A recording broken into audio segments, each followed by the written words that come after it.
Imagine riding across endless grasslands, the cold wind cutting your face, with nothing but your horse, your bow, and your brothers in arms by your side. You're part of an army that seems unstoppable, striking fear into the most powerful kingdoms of the medieval world. This was the Mongol army under Genghis Khan, and their dominance was no accident. Historians often talk about their brilliant strategy, their unmatched horsemanship, or their ruthless tactics. But one piece of the puzzle is often overlooked: their diet. What the Mongols ate didn't just keep them alive in brutal conditions, it made them stronger, faster, and more resilient than many of their enemies. Their food wasn't grown in fields, it wasn't bread or rice or vegetables, it was meat, it was milk, it was fat. And it was this carnivore-style diet that became the foundation for one of the greatest empires in history. To understand their diet, you need to understand their environment. The Mongols lived on the Central Asian steppe, a vast sea of grass stretching thousands of miles. Farming here was nearly impossible. Long, freezing winters, short summers, and soil too poor to grow much more than hardy grasses. But while the land couldn't support crops, it could support animals, millions of them. Horses, sheep, goats, yaks, and camels thrived on the steppe. And so the Mongols didn't till the soil. They followed their herds. Their food didn't come from the ground. It came from the animals that walked upon it. For the Mongols, livestock were everything: transportation, clothing, shelter, and above all, nutrition. Without their animals, there would have been no Mongols. So what did they actually eat? Let's break it down. Meat was the core of their diet. Mutton from sheep, beef from cattle, goat, and when needed, horse meat. Boiled, roasted, dried, meat was eaten in every form. For long journeys, dried strips of meat provided light, portable protein that could last weeks. Milk was just as important. Every animal provided something different: cow's milk, goat's milk, sheep's milk, and especially mare's milk from their beloved horses. Milk wasn't always consumed fresh. It was turned into cheese, curds, and most famously, fermented into arag, also called kumis. Fat was treasured. Mongols knew that fat gave strength and warmth. They drank broths rich in animal fat, ate fatty cuts of meat, and used butter in cooking. Blood was another source of nutrition, particularly on campaigns. A small cut to the jugular vein of a horse could provide a warrior with a drink of warm blood without killing the animal. This gave quick energy and protein when nothing else was available. To outsiders, it might sound extreme, but to the Mongols, this was life, and it worked. One of the most fascinating parts of their diet was their use of fermented dairy. Fresh milk doesn't last long, especially in the heat, but the Mongols had mastered ways to preserve it.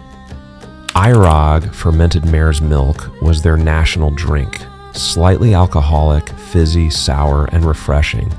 It was consumed by everyone from children to elders. For warriors, it was a source of hydration, calories, and even probiotics that supported gut health. Curds and cheeses were dried and stored for winter. These provided protein and calcium that could last months. Butter and clotted cream were highly prized. These fats were dense sources of energy, crucial during cold winters and exhausting campaigns. This mix of meat and dairy created a diet that was nutritionally complete: plenty of protein, fat for long-lasting energy, and just enough carbs from fermentation to provide balance. Now imagine you're a Mongol warrior riding across Asia. How do you carry food for weeks on end? The answer lies in the simplicity of their rations. Dried meat, dried curds, fermented dairy, and sometimes even dried blood mixtures were packed for travel. A warrior could carry enough for days. Because these foods were so nutrient-dense, even a small amount could keep him going. But the real secret weapon was their horses. Each warrior had several horses and could rotate between them.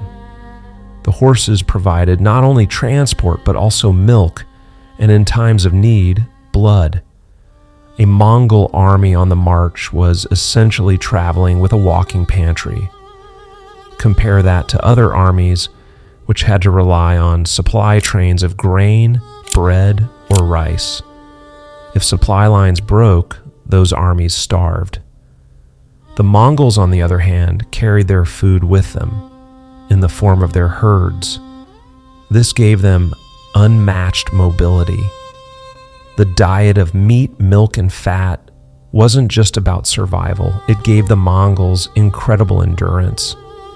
Protein built strong muscles.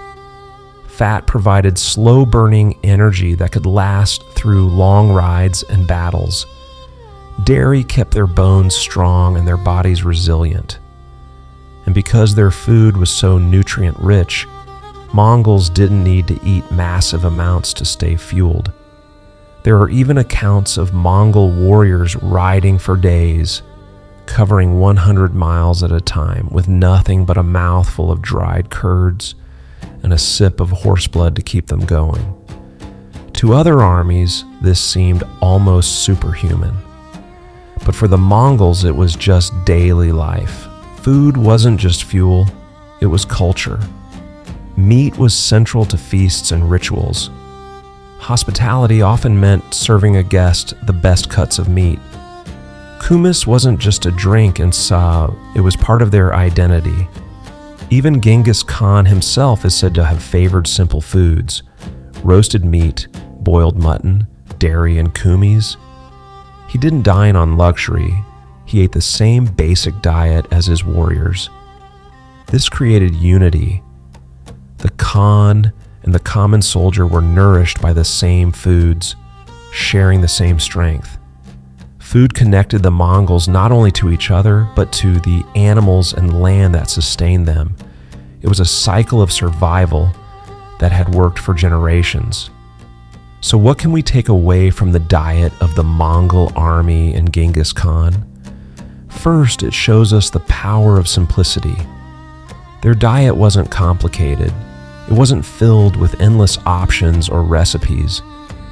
It was straightforward: meat, milk, fat, blood. And it worked, fueling the most mobile, fearsome military force the world had ever seen. Second, it reminds us of the adaptability of the human body. The Mongols thrived on almost zero plant foods in an environment where farming was impossible. They not only survived, but built an empire. And third, it challenges the way we think about strength and endurance today. We're told we need carbs for energy, or that fat is dangerous, but the Mongols proved otherwise. Their animal-based diet gave them everything they needed, and more. At the heart of it all, the Mongols teach us a lesson that goes beyond history. Human beings have always found ways to thrive on the foods available to them, and sometimes the simplest, most natural diets are the most powerful of all. Thanks for watching. See you in the next video.